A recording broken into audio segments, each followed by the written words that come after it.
And we're live. Good morning. Hi, everybody. We're having such fun here that I almost forgot to hit the live button on the thing. Welcome to the Food Safety Chat. Pull up a chair. Join us. We're going to have a fantastic hour of food safety and topics and all kinds of fun stuff. My name is Bryan Armentrout with the Food Leadership Group, and I'm always really happy when I have Jill and Tia with Catalyst on with me. Good morning. How you guys doing today? Good. Good morning. Great to be here. Yeah. So if you're new to the, I'm sorry, Tia, cut you off there. What'd you say? I was just saying it's Friday. Yes, it's like we're rocking through February. Spring is just around the corner. It's coming. We're all going to get nice and warm, and it will be nice for sure. But if you're new to the Food Safety Chat, this is an hour where we talk about, guess what, food safety and things related to that. And if you're somebody who's new to the chat, one of the things that we love to do is check in. Let us know where you're at in the world. And hi, Alba. Nice to see you in your pretty profile picture.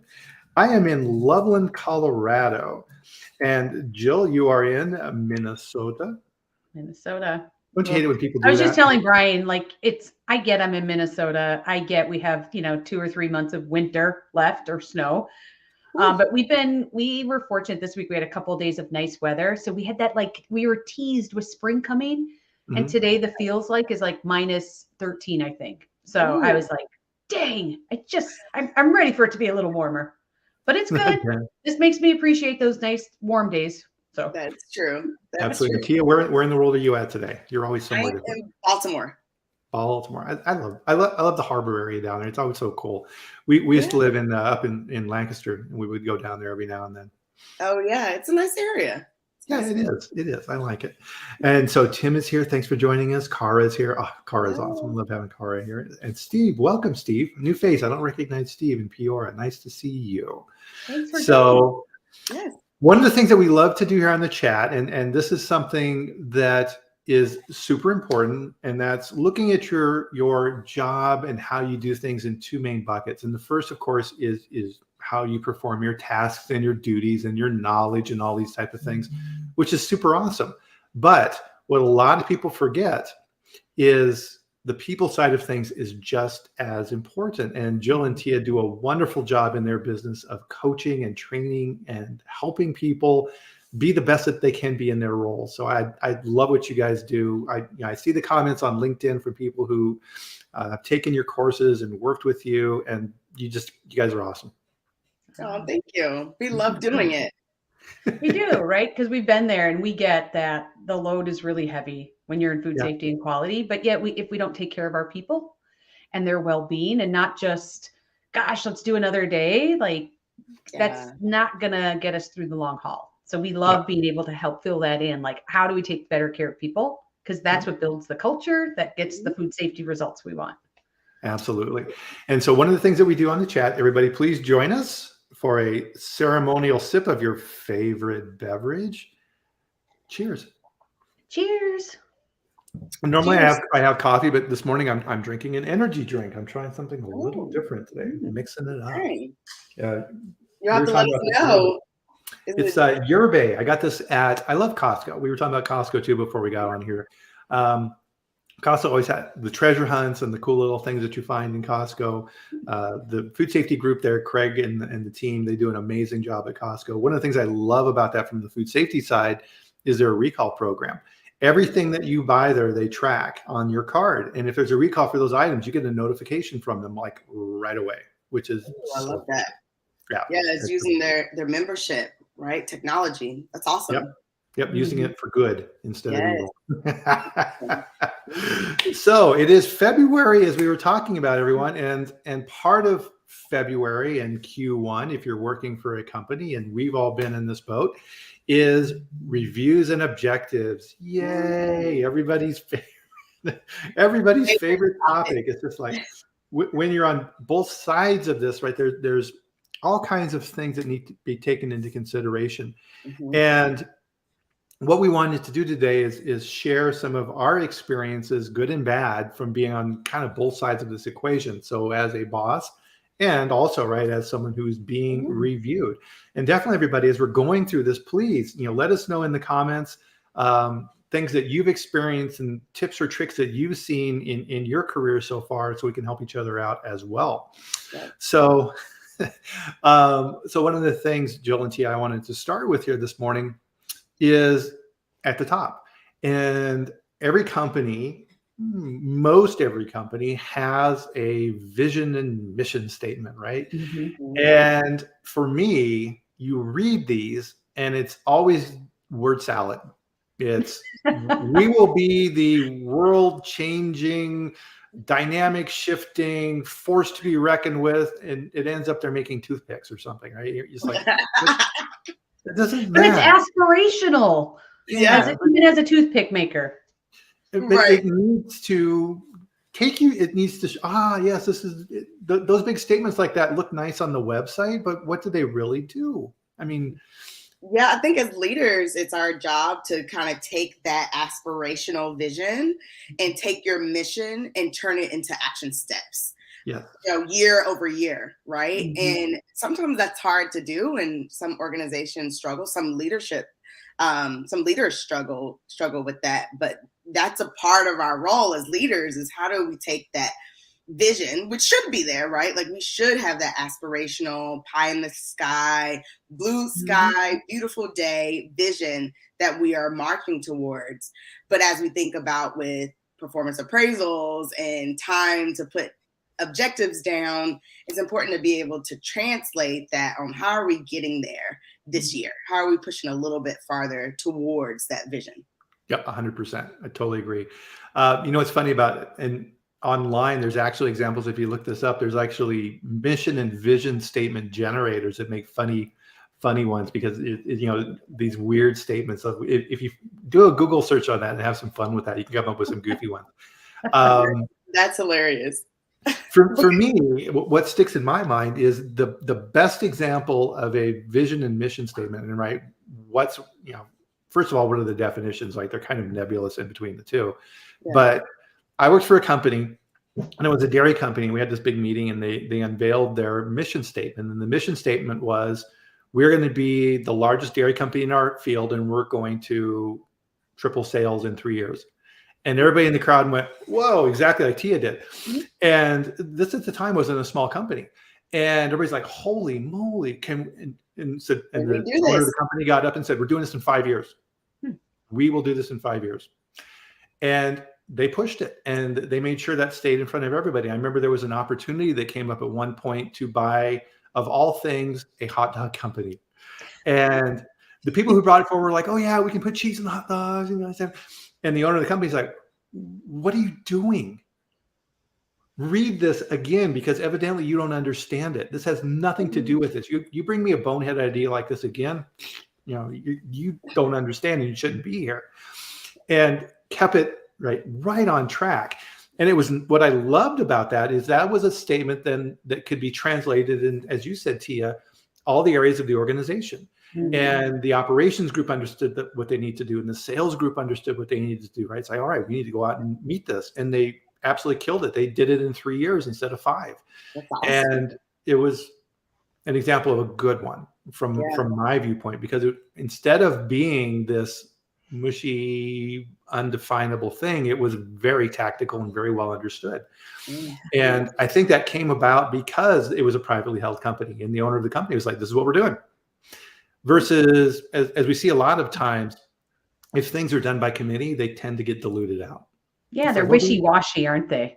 Yeah. You're like, we don't want to go too far. We don't want to go too far. And to your point then, Tia, is you have that statement, and then it goes to the next level. So we'll say operations. And then within operations, you have procurement and logistics and QA and the plants and all these guys. And then you got to try and link these things up. And that's the real challenge, isn't it? Mm-hmm. Yeah, it is. It is.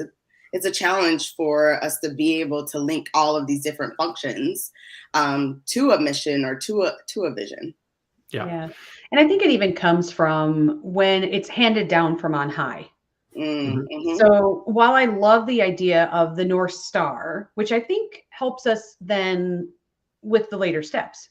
So it's still effective to say, this is where we want to go as an organization, but how we get there, like like, how do we include more people? Because especially as we talk about people engagement and culture, like when we just hand down from on high, then it's like, well, you didn't include me in the beginning, so why do you want to include me now?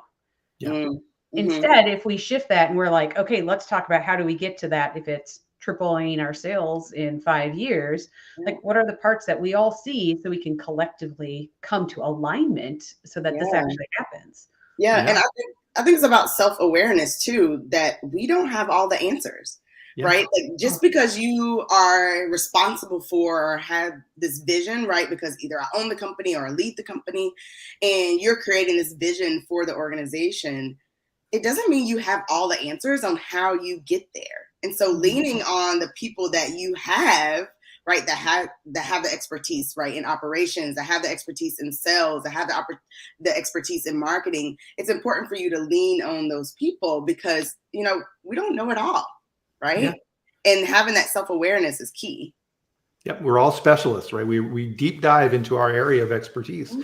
And a couple of points I wanted to call out, Jill, that you made that I don't know if I was explicit on is in that mission statement that I was talking about. That was unveiled at a large company meeting. All of the leaders of the company went to this meeting and they unveiled that statement. And to your point, the senior leadership in the company said, this is what this means. And we all had chance, you know, to then, you know, talk with our colleagues that we may not see all the time. And what does this mean to our department? And what was great about this, because part of it in food safety and quality is our objectives are negative. Don't have a recall. But what was cool about that is I could link that, because if we have a recall, that's going to bring down sales and that's not going to get us to the objective that we want. This is going to cost the company millions of dollars if we do that. And I love that and being able to do that. And I love that you bring that up because so often, right, we are seen as like, we're just trying to problem solve. But when we can actually show like, it's just how we present it, isn't it? It's reframing the conversation to say, it's not always negative, but for us to get to that objective, here's a gap we have, but here's how we fill it. Yes. That reframe makes all the difference versus, well, we'll never get there because what if we have a big recall and we don't have this in place and that in place? And we talk with our business owners, our entrepreneurs that we work with all the time, just exactly what Jill's talking about. How can food safety enable your growth? You know, food safety should enable that organization to be able to triple their size, you know, so they can get in other markets or that they can be in other spaces or, you know, whatever that happens to be. Food safety is an enabler for your business to get to those goals. And so, you know, I love the way Jill put it. It's about reframing how we think about food safety. It's reframing even how we think about quality, right? Because quality will get you there and is an enabler for your organization. Exactly. In quality, and I've said this, if you're on the chat in the past, you've heard me say this, quality is, we're like the conscience of the organization. We're the group that helps determine what's good, bad, right, wrong, pass, fail, all of these type of things. And that ties directly into what we're talking about today with the vision and mission statement. We're helping to define the morality of the company. Definitely. Yeah, agreed. So with these objectives, so you need a solid mission and vision statement for the company. Oh, we were laughing about this earlier. I need some more room. And then it comes down to the operations. And then let's say that you're in charge of quality. Now you're like, okay, how do I do this for my team? And I have a statement here that I've used a lot in my career. And I'd be very curious, Jill and T, to see what you think of this and people who are listening as well, is when I create objectives, I would sit down with my teams. And as Tim says here, listening to your team is critical, just like the leadership of the company. I can't do this in a vacuum. If I just come down like Moses from high with the tablet of the objectives for the year and give them to the team, they're going to be like, well, okay, I'm probably missing something. There's something that needs to be done that I'm missing. But there's a statement when I'm creating these, when I would meet with the team to start figuring out our objectives for the year, which is our goals and our objectives of what we're putting on are not our job description. These are the things that we're doing to move the company forward. Your job is your job. And this is a huge tell on resumes when I would look at resumes. So this is a good people tip for everyone, if I read a resume, and so I hired, as a VP, I, would mainly focus on hiring my directors, and then they would hire their team, and I would of course have input in that. But the first pass on the directors would come to me. And if I read through their resume and it was just a reformatted job description, it's like, well, as director of so-and-so, I execute this and I execute that and I lead my team. And yeah, I know. What did you do? Right. How did you improve quality? How did you reduce complaints? How did you save the company money? How did you improve customer satisfaction? Tell me what you did with that. And most people can't do that, which is amazing to me. Yeah. So that's the same thing with your objectives. So what are the big projects this year that we want to do? We want to reduce complaints by 15%. We want to improve the cost of non-quality in our facilities by $1 million. What do you want to do to make things better? That's your objective. Yeah. And how is it tied to that greater vision, right? And greater mission? Because that's really when you start to connect, okay, how am I my job, how does that play into where we're going into the future? And what are the action steps, which are really your objectives and ultimately your accomplishments and your results? What are those action steps I'm going to take to impact that, to ensure that we continue to push the company towards that vision? Yeah, very good point. Yeah. And I think it's really important, as you've talked about, Bryan, like as leaders, they hire us to do more than just do the maintenance work. Right. So even when we talk about broader organizational objectives, for example, I remember a few times where we would have goals and they would just be like, well, there's a food safety element here. Like, maybe it's new product launches. Yes, obviously we need to be part of that process, but it doesn't have an element of improving something related to food safety necessarily. And so I think as leaders, it's differentiating between part of the company moving forward are we doing just maintenance of the current programs? Are there food safety or quality elements that need to be improved? And how do they get in to that improvement process then? To be like, where in the organization does that fit so that everybody understands, like, gosh, if we're reducing, if we're growing our sales and we need a better recall process, like how does that make it onto the list so that everybody understands versus you guys just need to be available and work on it on the side? Yes, yes. Jill, you're really talking about that integration of food safety, right? Because, many times, and, I'm really curious too, like people that's listening in, have you been in that situation where food safety and quality, we're kind of like on the side and we're like, like exactly what you're saying. We'll call you when we're needed. Oh, something's coming up. We need you to create a HACCP plan, or, oh, there's an inspection coming. We need you to handle this. But you're really not integrated into the overall vision. You're not integrated into the overall objectives. You're really not working on continuous improvement. It honestly feels like you're firefighting every single day because people are just bringing into you issues versus working through like what are our true objectives and how does food safety enable that growth, enable that movement. Right. And what needs to grow in food safety and quality to better enable those things. Yes. Right. Yes. Very good points, because like it or not, and this is human nature, people will bring us their problems and then walk away. And if we take them, shame on us. We had a quality problem. What? What do you mean we had a quality problem? You made the product. You didn't make it to spec. Let's figure out why that happened. I can assist with that. But to simply say we had a quality problem and then walk away is not acceptable. Yeah. Yeah. And I think that's really around building in, those processes, right? Like how do people bring up issues and how do you make sure that they have that ownership where, I'm responsible for my line and I'm responsible if we're talking about a facility, right? Like I'm responsible for my line. I'm responsible for the food safety and the quality of all the products coming off of my line.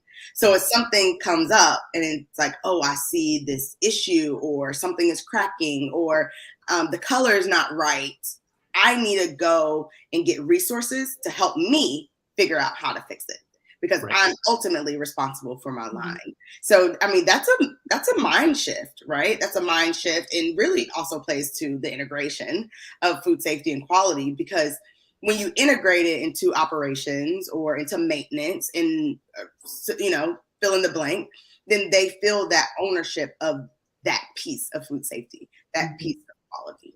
right? And ownership is food safety culture. Mm-hmm. Absolutely. Yeah. Yep. So with the objectives, so the mission and vision, your department objectives, and then you're meeting with your team and deciding on what it is that everybody needs to be working on. The next big failure is don't just put that in a drawer and forget about it. And then at the end of the year, go, oh crap, we didn't do any of our objectives. Ideally, what I would do, and this is just my example, everybody's different, is we would have a weekly meeting, and I had a giant whiteboard put up in my office, and I used some like graphics tape and created all these little boxes and stuff, and we put across the top all the objectives, and then down the side everybody. And then this meeting was not about the tactical, okay, I'm going to this plant this week, or this. This meeting was specifically to say, okay, what are we doing this week to work on these objectives? If the answer was no, we've got this other thing going on, we're not, okay, that's fine, right? But we'll bring it up next week. And then I would have one-on-one quarterly meetings specifically for those objectives for that person, and say, okay, how are we doing on this project?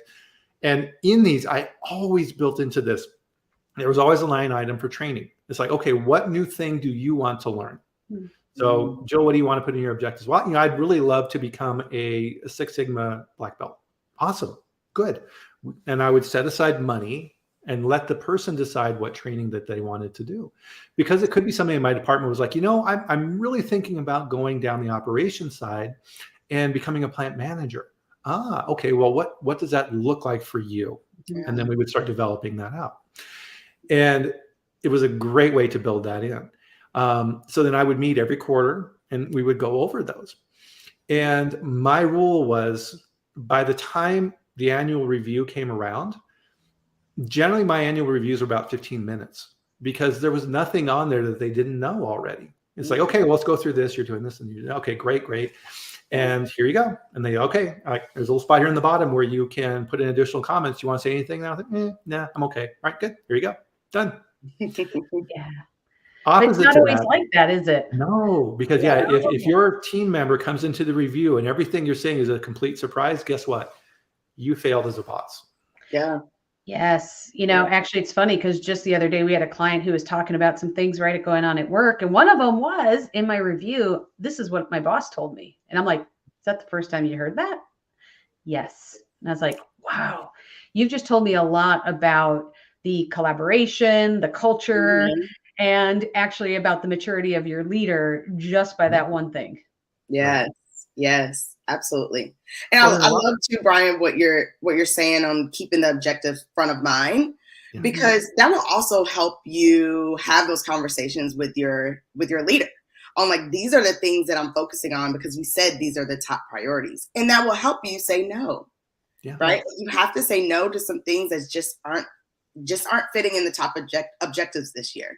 Beautiful and point. You saying, this isn't really on my top objectives. Let's go talk with my manager, your manager, to talk about, do we need to move some things around, right? Or, hey, manager, I turned down this to work on because I'm really focusing on these objectives. Does that still make sense? Is that still the right direction we want to go in? It helps you have those conversations, stay ahead of things, and really prevent that burnout, right? Where you're not piling everything up on top of you. You're really focusing on, okay, what are my main objectives that I need to make sure that I do, and keeping that alignment through the year. Well, and I think on top of that, I'm not sure if anyone's experienced this, right? That would be ideally how it works. But so often, I think people encounter where people are like, yep, that's still your priority, but this all needs to get done. Yeah. And I think that probably comes up more often than we would like. And sometimes I believe when we feel like we're not being heard from our leader, when we share that with them, and they're like, yep, just get it all done, we think, gosh, should we even be telling them anymore? Like after a while, you're like, if I keep saying there's more, or I'm not sure which parts, can we shift priorities? Sometimes people are like, yeah, I just don't tell them anymore. Yeah. And I think, gosh, you have to keep communicating and try different ways, because if they don't hear you, it's kind of like the squeaky wheel. And I'm not promoting being squeaky wheels, but if you're not able to share and communicate like how it's impacting your work, your life, your relationships, yes, that may not be able to drive enough change. And so maybe leaning in a little bit differently to say, gosh, if I try and do all of this, here's what happens.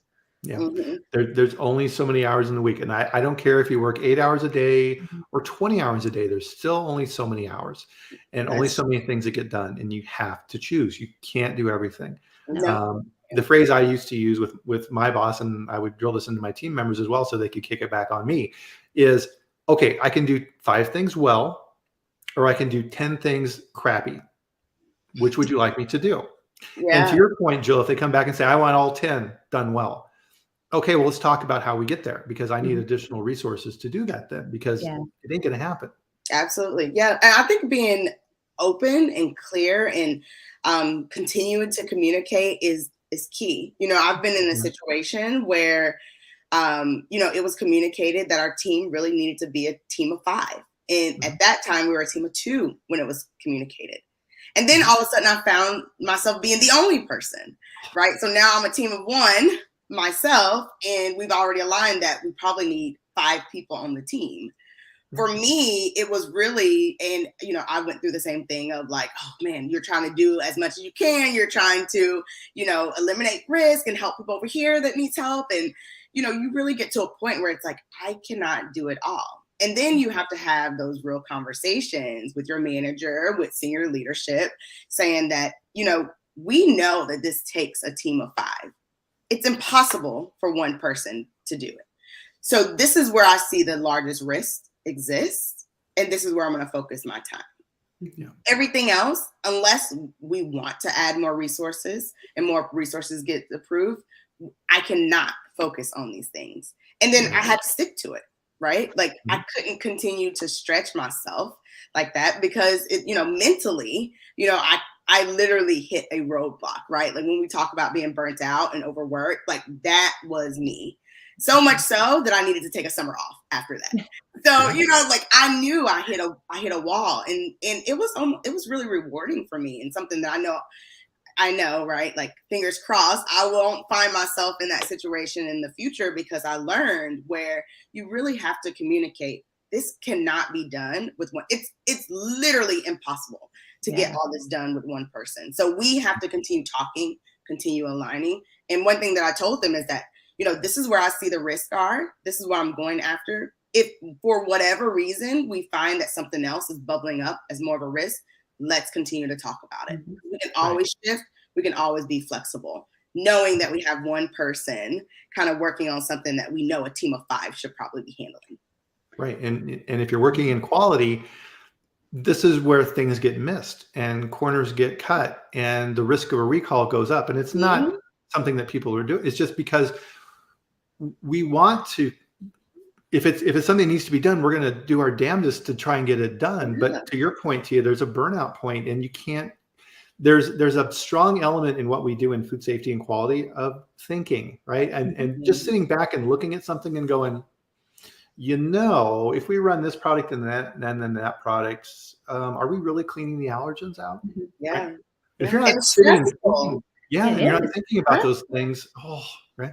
Yeah. Well, and with that, right, companies hire us because we bring gifts and talents that others don't have. Yeah. And if we're not able to deliver on it, I mean, we don't feel good. They don't get what they need. Yeah. And so, you are worthy. My message is always like, you are worthy to ask for what you need. Because if you're not able to lean into those gifts and talents, we know we are not energized. We are like, that's where the burnout occurs and all those other things. So for you to be able to show up and do your best work, you're worth it. You're worth asking. You're worth the conversation. Remember that. Yes. Absolutely. So let me bounce this phrase off of you and see what you guys think. So I'm working in quality. I'm Tia. I'm working hard and really nose to the grindstone. And I think to myself, man, I'm really doing a lot of good stuff. We're working really, really hard. My work speaks for itself. Senior leadership will see this, and I know that promotion's around the corner. True?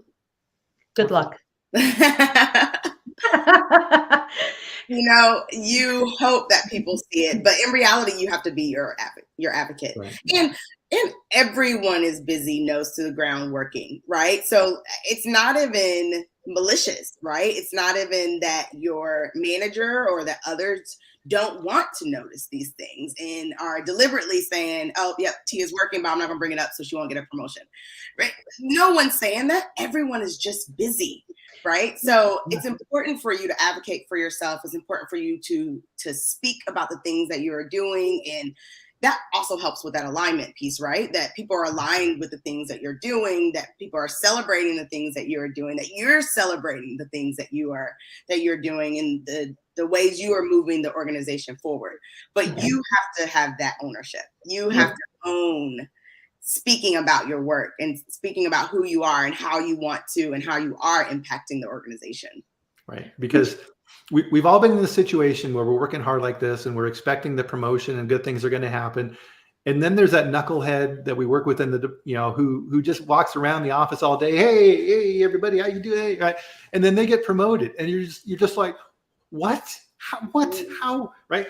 It's because they're a known element, right, wrong, or indifferent. Yeah. Yes. Those things happen. So you have to be able to communicate your successes, right? And this links back to what we're talking about relative to those objectives. Yeah. Because if you can say, yes, we accomplished this. Yes, we're able to reduce complaints. This translated into an additional $3 million in revenue, which guess what? On a 10% profit margin, that's an extra $30 million in sales or whatever it is, right? Yeah. And then all of a sudden senior leadership goes, oh, hello. Who's this person again? Right. Now, and I think if we're waiting for someone to notice, we have to remember that as humans, we are wired to be self-absorbed. Right? That is why we have an ego. And while sometimes it serves us well, there are other times it doesn't. And we are all, right, the one who's worried most about like, oh gosh, how's my hair look? Or what does this clothes look like? It's me. It's not Tia and Bryan. You guys could care less. You're like, whatever, Jill. But I'm the one who's self-absorbed, and so we are all like that naturally. So even when it comes to recognizing others, this is where it really takes that intentional like pause for us to stop and pull our head up so that we're not so self-absorbed to go, gosh, what's happening around me? What are other people doing? Yeah. And so that's something that we also have to remember. It's not that we are like so tooting our own horn. It's that we are looking and we are observing, but we also do need to bring it to other people's attention at times because they get into their distracted mode and self-absorbed modes too. Yeah, absolutely. Well, and that's a very good call out. I'm glad you said that, because what we're not saying here is, oh, I've got to step on other people to advance. No. Right. This is a collaborative process, and senior management wants the most talented, best people. There's tons of roles to fill. There's lots of things that need to be done. So this is something where everyone rises at that occasion. Here's a little behind the scenes thing that we did at a company I used to work for is HR. And I love this process. Once a quarter, the senior leadership in the company, we would get together, and every department head was required to bring someone in their department, not physically, but bring someone forward in their department that is doing a fantastic job and talk about that person to the other groups. So if you're working in quality, okay, yeah, you're dealing with operations and procurement, but there's lots of other groups you're not talking with a whole lot at that level. You're not talking with sales, you're not talking with marketing. I was, but they weren't. So I was able then to go to this group and say, okay, well, there's a person who works on my team doing fantastic things. Here's what she's doing. Here's the project she's working on. Here's how that impacts your departments. And then they'd be like, oh, I had no idea. And out of that process, somebody who worked for me in the past is now the vice president in charge of quality for a major company. And those type of things that happen just makes you so proud, right? That you were able to maybe in some way help push that person forward a little bit. So. Yeah, I love that because it also helps other functions see how food safety, from your perspective, right? See how food safety and quality impacts what they're doing. You know, so even times that I've done similar things, it's like, oh, this person is really working on this project, and that enables us to be able to market or be able to sell, right? And sales like, oh, wow, I didn't realize that was connected. You know, it's helping them connect food safety and quality to the work that they're doing. It also serves that, which in turn helps your food safety culture, right? Right. Yep. And in theory, as a food safety quality leader, you should be able to pull anybody in your pool to be like, here's someone I want to highlight and share their gift and talents and their contributions. And I'm going to say theory, right? Because we know we're all a work in progress as we're helping people like understand where their contributions are really shining and how to get them into that spot. But I think that's an important part, because if we as a leader are like, ugh, I got this person over here, like our attention should also be over there. Right. Yeah. I think sometimes what we fall trapped to is kind of this place where we're like, wow, I have a high performer, however we define that, and we're going to help them really accelerate. Yeah. But meanwhile, we have a whole team over here that has these probably untapped like things and potentials and gifts that they can offer us that we haven't leaned into. And so when we're looking at how do we help our whole team accelerate in the organization, sometimes getting 10% extra from this one person isn't where it's at. It's how do I get 5% extra from every single person on the team?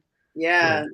Jill, I love exactly what you're saying, because even when we see people where you have a team member that might not be living up to performance, or they might not be doing everything you really want them to do, and it's almost like we leave them out there to tread water, and their head is slowly going, and we're like, oh, are they going to be able to swim? They're going to be able to swim. We might throw some other things at them to see if they can swim. And in reality, we should be trying to, at the moment we see that they're really not treading water, they're really not swimming the way we want them to swim, that should be the moment to say, how do we give them extra support so we can bring them to where we need them to be on the team? And a lot of times we kind of let it sit over that, mainly, and again, it's not malicious. It's just, we're all busy, right? We're all busy, and we hope that everyone can carry their own weight. But when we realize that that's happening out there as leaders, right? And we talk about this, with our programs and at Catalyst, and this is exactly where we help. Where if you have a member that is struggling a little bit and just need a little bit more support, get them the support early, as soon as you recognize it. Because within 6 months, within a year, you're at the point where the organization might feel, oh, they're not a good fit, or, it's disastrous, where we have to do all this crazy stuff to help support them, and burn out the rest of our organization. Start early, target that person, and give them the support that they need the moment you see it. Yeah, because our job as leaders is to coach people up to their full potential. And that's like the 110-100 rule, right? If I invest 1 hour now, it's 1 hour now versus 10 hours later. Right. Yeah. Or we coach them out to a place where they can use their gifts and talents better. Yes. And so we have to think about, like, which way are we going with people to make sure that it's honoring them and honoring what we need. Yes. Yeah. Yes. Very good point. Well, and part of this too, right, is we've been talking a lot about the high performers and our team members, and sometimes it's not what that person wants to be doing, and it's not a good fit, and they signed up for something that they don't like. Yes. The earlier you're able to identify that, and this is where really good objectives and having good structure on this helps you recognize that and say, this isn't working out very well for you. Tell me more about that. Well, yeah, this whole food safety quality thing, this is hard. Yeah. Maybe there's something else. What else do you like? Maybe there's some other things. Or sometimes the best thing that can be done is, this isn't working, right? And we need to find a new home for you, or you need to pursue other opportunities. And having clear objectives makes that process a whole lot easier, because both sides recognize it. Yes. And asking, right? Are you able to give it 100%, even though you don't love it, as we work on a plan for where you want to go next, or what you want to do next? Yes. I think as leaders, we also have to set that bar, because otherwise we kind of let people hang out over there, and we're like, ugh, they're not really doing their thing. We all have seen people like that. Yes. But instead be like, I get this, just the elephant in the room. I get this isn't really what you love to do. What would it take for you to give it your all while you're here? What would you need? Yeah. Absolutely. I have a person that used to work for me, and we are really good friends to this day. In a part of our journey when we first met was that she was not a good fit for the role that she was in, or the organization. And one of the things that I did was have that conversation. She knew it. I knew it. And we talked about what type of roles she should apply to, what type of experience she needs. And to this day, we still have those conversations on this is what I want to do. What skills do I need to pick up on? Like, where do I see myself in the future? And it started with us. I mean, and that was in like probably the first 5 months of me even meeting her, where we were having that conversation. And it's a tough conversation to have, right? But really reframing, right? Reframing that conversation and saying that, okay, it's okay. This is not for everyone. Let's figure out where you need to be, whether it's in the organization or outside of the organization. How can I help you? Yeah. Right. And that's the challenge, I think, for what we do, because we work in a technical field and we're analytical people and we like numbers, these type of things, but we're people. Because part of this too is if somebody is not performing up to standard, especially they're a good performer and all of a sudden things aren't going too well. Is something going on at home? Is their mom sick? Right? Are they having financial problems? Or maybe something else that you don't know about, and you just can't ignore that. Right? Yes. Now, obviously, you don't go. This is where diplomacy and having these people skills is so important, right? I'm not going to come up to Jill and be like, "Hey, Jill, your work really sucks. What's going on?" Well, you can, but that's not going to work well. Right. Yeah, not going to work. You're just going to think about how you would react to that, right? You're going to immediately put up defensive shields. Yeah. And I think Oprah once said something that what everybody wants is like, do you see me? Do you hear me? Do I matter? Yeah. And those are pretty basic elements that we can extend and share and invite others to be part of. Yeah. Because and as leaders, see them, hear them, let them know they matter. Especially as leaders, right? Making sure that the people around you, whether it's your team or they're not on your team or they're your peers or they're your manager, right? Like as leaders, it's our responsibility to make sure that people feel that way. And if you see a shift, right, how can you help that person? And sometimes it's, okay, I need to step away and allow them because that's what they've asked me to do, or, that's how they best, get over things or work through things. But it's as a leader, like how do you recognize those shifts, acknowledge those shifts, and be an aid, right, to that? Because most of the time when there's a shift or there's something happening, when we think about conflict or tough situations, right, like it's that ego again, right? We make it about us. Oh, that person feels this way about me, or that person is doing this because of me, or whatever happens, we insert ourselves when in reality, it probably has nothing to do with us. Right. There's everybody out there has just as complex and varied a life as we do. Right? And everybody's going through all kinds of different stuff and we have no idea.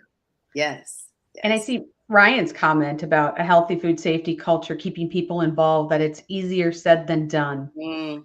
Yes. I just want to pause on that for a moment, because I think the answer to that is yes, if we think it's going to be done in the way that we do work today.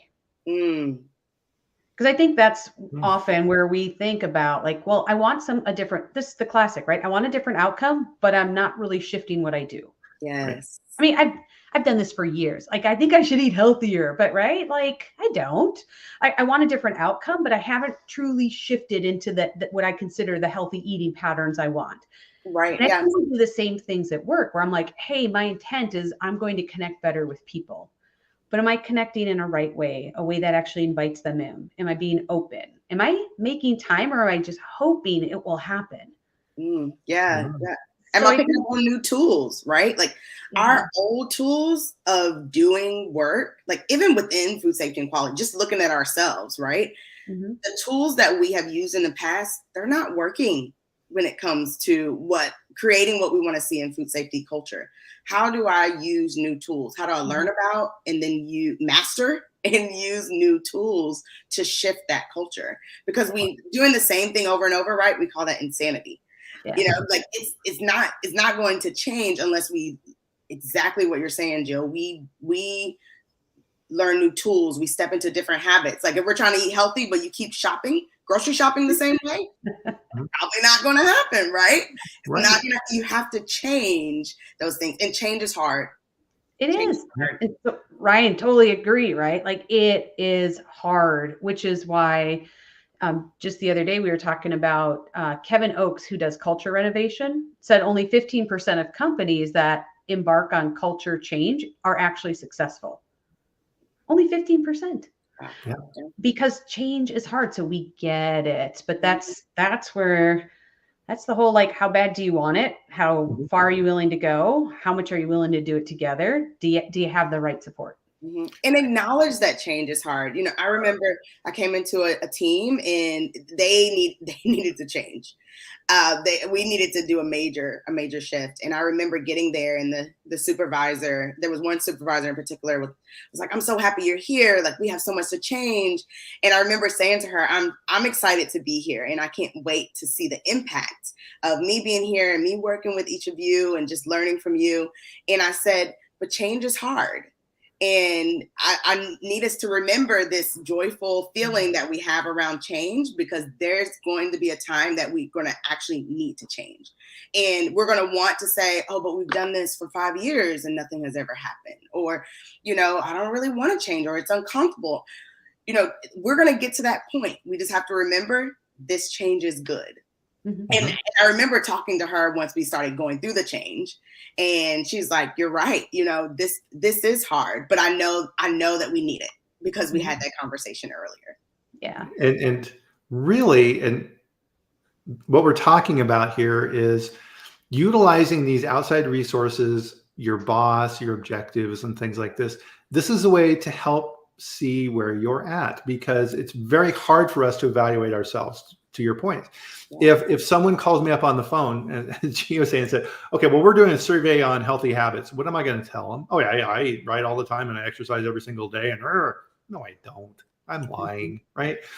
It's why we go to doctors, right? The doctor is there to give you feedback on how you're doing. "Oh, Bryan, you're looking a little pudgy there, Bryan. What you doing?" Right? The doctor knows. He knows. Blood pressure's a little high, right? And you're like, "Oh, yeah." Well, and I think that brings up, often we like the idea of the change more than we like doing the change, right? So we like the idea, we even put plans in place, but then when it gets to doing, that's the hard work. And that's where that resilience comes in for, am I willing to do it different? So I think, Tim, when you say, why is it so small? I think that's why, because we get into the hard part, and that's new ground. Right. That's the basic. Our brains do not like to be uncomfortable, and we're asking it to be uncomfortable. Yeah. Yes. So when that happens, and I think Roma too talked about, like, well, how do we do that? And that's someone, like, for us to make that change, if we're looking for everybody around us to be part of that change, maybe. But one thing we know for sure is that someone can be you. Yeah. And a lot of times we know, right? Like, just like Bryan, you saying the doctor knows, we know. Right. We also know, but we're not doing it because it's uncomfortable. We're retreating back, or we don't want the conflict, or we don't want to have those difficult conversations, or, you know, and right. It can continue to pile up. But in reality, just like Jill said, it has to start with you. You have to make that step to do things differently. No matter the pushback, no matter the conversations. "Oh man, I'm gonna have to talk to everyone." Absolutely. You have to continue talking about it. You have to continue showcasing it. You have to continue doing it and being the example. And that's hard. Sometimes it's hard work, especially if you're the lone wolf of the pack, right? But you have to keep doing it. Yep. And have that consistency. So to Tim's point here, right? Change takes dedication and commitment, can kind of suck. Yeah, absolutely. Yes, big. Yes. Right. But the result at the end, right? Like, think about the times that you led a change and it was hard, but at the end, everyone was like, "Wow, I'm so glad you did that. Like, look at our numbers," or "Look at the way everyone's feeling," or "We made our goal." Like that's so worth it. That's worth going through the weeds, right? It's worth going through the, "Tia, what are you doing? Why are you doing it this way? Everyone's upset." You know, stay the course, you know, like, because at the end, it is like, right? It's like, and that's an important point, Tia, because sometimes, and what you have to remember in quality, because we are setting the morality and the moral standard for the company, this can take a long time. Yes. Years. And we have to be consistent, and we have to keep saying that message. And one of the measures I always looked at for myself is that consistency. I want my team members to be able to come to me and ask me a question, and what I say, they already know what I'm going to say. Right? Yeah. It's like, okay, I knew you. And then, because if you're all over the board, right, that just causes confusion too. So you have to be very consistent and say, yep, here's the direction we're going. It's going to take us a while to get there. We're heading in the right direction. And again, tying it back to our topic for today, that's why we have objectives. Yes, and, that's the direction we want the boat to go. Right. Yeah, and maybe thinking like, how can we use our review instead of, kind of, like you said, it shouldn't be a surprise, but can we even maybe repurpose some of that time to actually reflect? Because I think one thing, actually, once again, the other day we were working with a team and they were like, we have so much to do. Yes, you do. Okay, let's look back a year ago. Do you think you've made progress since then? Yeah. Well, yeah. Okay. Yes, we see it here. We see it here. But right, we forget. Yeah. We forget, even when you talk about that, like the company who wanted to triple their sales or in 3 years have whatever the growth was. Yeah. You could be in the middle of year 1 or year 2 and be like, we're not there yet. Yeah. Maybe like, not. No, we're not. But you have to look back and go, what can we celebrate? Well, how far have we come? And it may not be exactly where you want to be, but those are the things that help carry us through to the next part to say, okay, we're on the right path. Yes. And so to your point, yeah, it's like, okay, no, we've doubled sales, right? We're already on our way. Did we think we could have done that? Well, no. And that moves you forward toward those objectives. Yeah, it's important. It's very important. Yep. And I think, like you said, because this food safety quality, we're often the ones like, we're not there. We still have this. We still have this gap. There's this risk. We have all these things to be done. Yeah. So true. But I think, I'd challenge everyone, like even look at what you're doing now. Like if you look back a year or 2 years ago, like what progress have you seen? How far have you actually come? Yes. Well, and here's an interesting little sidebar is, so that company objective that I mentioned earlier in our talk, you'd never heard that before, but you remembered it, didn't you? Yes, I did. Yeah. Yes. Interesting. Very interesting. Well, I mean, I think I think it even goes to like, is your vision, compelling? Right? Is it something that stands out in people's minds? Right? Is it bold enough? Right? To be like, wow, we want to triple sales. Like that seems so wild. Right? Yeah. Yeah. What's that an acronym I've heard in the entrepreneur? BHAG. Big, hairy, audacious goal. Yes. Yep. But what a great measuring stick, right? So when those other things come in, you're like, does it help me get this? The answer is no, if it's not a yes, it does, like a full yes, then the answer is maybe you should be working on it. Right, exactly. Even though you may be so pulled, and I did this many times leading teams, we're like, but we still need to do this. And that's okay. But now we've just fractured our workload capacity. So now we have less to do the things that people like we signed up that we have to do. Right. And so I think as a leader, you have to be really mindful, and that there are going to be times, like we said, the suck is over here because we're not getting it done. But you still got to move forward. Yeah, stay in focus. And when you make space to get those done, then you probably have space for some of these other things. Exactly. One thing that we talked about a little bit around, culture shifts, it takes time. Change takes time. Even with that vision, right, of tripling sales, like he had a realistic timeline to do it. And so one thing to think about as you're thinking about change, shifting culture, it can take a long time, and having a realistic timeline is so important. If you think you're going to shift people's behaviors in a year, that's not going to happen. If you have a team of 20 people, it's not going to happen. So now seeing an organization with 400 people or an organization with 10,000 people, that could take literally a decade to get you to where you want to be for food safety culture. And so having that realistic timeline is so important, because as you're reflecting, right, and you set an unrealistic timeline of, we're going to have this amazing culture in a year, even though you ask someone on the floor and they can't even define for you what their food safety checks are, then when you get there in a year, you're going to say, well, we didn't make it. But that's because you didn't have a realistic timeline, not because your people can't get there. Right. Yep.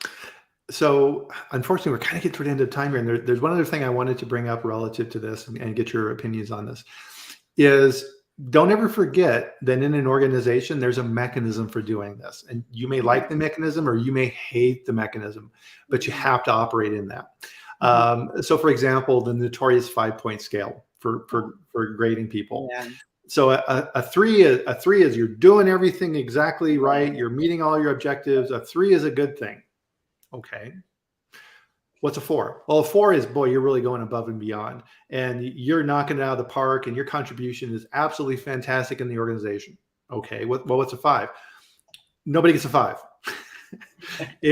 If Jesus himself walked into the plant and began working on the line, he wouldn't get a 5. It's like, okay, well then why do we have a 5? What's the point? And HR's job in this process, and never forget, HR works for the company. They're there for the company, and they're there to protect the company and make sure that everything is even and all these type of things that they do behind the scenes. Calibration of scores, because some people grade really, everybody gets 4, woo, we're awesome, right? And it's like everybody else is going, that's not true. Other people grade really, really hard. And so HR's job is to kind of bring that back into the norm and look at those things and make sure that scoring is fair across the company. And again, this is why having those clear, measurable, smart goals is so important, because now if HR comes back and unfairly starts challenging how you've scored your team, you can defend it. Yes. Yeah, that's true. Yeah. I really do hope we move away from that type of scoring system, and whether it's the 1 to 5 or whether it's ranking people, there has got to be a better way to to let people know how they're doing, and to, there has got to be a better way. Yeah, right? because in that system, really at the core of it, what it's doing is it's promoting competition between people. Yeah. Which, even if it seems subtle, because we're right, like we all rank high, I think, is part of what we've always been taught. Like there has to be the bell curve. There have to be high performers. There have to be low performers. And how do we shift away from this, like causing competition? Because then it's the I did this or I did that, or it just positions it different. So if we're looking for a culture of collaboration and high performing teams and all these other things, are the metrics that we're using to help do reviews contributing to that or drawing away from that? Yeah. I think you're right, Jill. It's competition versus collaboration, right? And how you want your culture to be. It's just, there's so much to impact, kind of unpacked in that, and just the whole ranking or the whole scoring piece. And you can never be a 5. And if I'm a 5, that means someone has to be a 3 or someone has to be a 2. It's like, why should my performance, like, why is that impacting someone else's, and why someone else is impacting mine? Right? Like, especially when you don't have the same roles, you're responsible for different areas. It's not like we're all, Jill and myself, we're managing the exact same people, we're managing the exact same things. And it's like, okay, you go and do it. Like, that's a competition, right? You go and do, and let's see who makes it first. And then whoever makes it first gets the 4, the other one gets a 3. Like, I mean, there has to be a better way. Yeah, well said. And that's no fun. That's friendly competition's okay, right? We all are influenced from different ways, but like maybe exploring, like, what are the ways to better influence our team members to help get the outcomes that we want? There are so many different ways to do that. So yeah. And I'm competitive. I'm a competitive person, but that, like, I want to show that my team can make their goals, right? But I don't want my team making their goals impact your team, even if your team makes their goals, right? Like, if everyone makes their goals, they're still trying to fit people in this bell curve. And and that's really when things start, when it turns out to be a problem, right? When everyone seems to be high performing, you got to kind of force them into a bell curve. Yeah, absolutely. So, or into a ranking, depending on what you're doing. Unfortunately, yeah. I mean, we could talk about this easily for another hour, and as Tim has reminded us, he has to drop off for another meeting. I'm sure other people do as well. Yes. So at Food Safety Catalyst, anything coming up you want to let people know about, or any courses or activities? Well, gosh, we have some things that we're going to be unveiling later this spring, some new things to be part of join a different type of community. Gosh, one of the other things that we've been doing a lot of work in is sparking food safety culture workshops. Just a different way, because we don't do quizzes, we don't do training, but we really look at how do we get people engaged. So it's people focused, value based, coaching led, so that people are looking at culture and having different conversations so that they can move in different directions. Yeah, and this workshop was created directly because people are looking at a different way of doing their food safety plans, food safety culture plans. They're really looking at, okay, how do I build this food safety culture plan? What are we going to do over this year and years into the future? So these workshops are specifically for those organizations that's looking to build that culture plan. With people. Nice. With people. Yeah. And so if you would like to learn more about this, as you can see here, let me see if I can get my finger here right here. Wrong way. There we go. So everything's reversed on the camera. So there's Jill and Tia's email. Reach out to them. Ask them some questions. As you can tell from this chat, they're wonderful people and great to talk with. So always happy to have you on. Thank you very much. Thank you for having us. We love your audience and being part of your audience too. So me too. They're great. So that brings another food safety chat to a close. Hopefully we've been able to give you a couple of hints and tips here, right? And so part of this, I've always looked at things is if you can pull out one new little nugget and execute against that in some way, that's a win. So go through this and look at that information. And I put the post in here at the beginning of the string here instead of the end for my locals group. It's free. Join if you'd like. And I put up food safety information there, recalls and witty comments, hopefully on the site. So let me know what you think. Join that. It's a lot of fun. And we will see you back here next Friday for the next food safety chat. So we do this every Friday on LinkedIn, YouTube, and Twitter for 1 hour at this time. So 8 a.m. Mountain Time where I'm at, 9 a.m. where Jill is at, and 10 a.m. where Tia is at. So please enjoy your weekend. Have fun. And we'll see you back here next Friday, everyone. Thanks a lot. Thank you. Bye. Bye.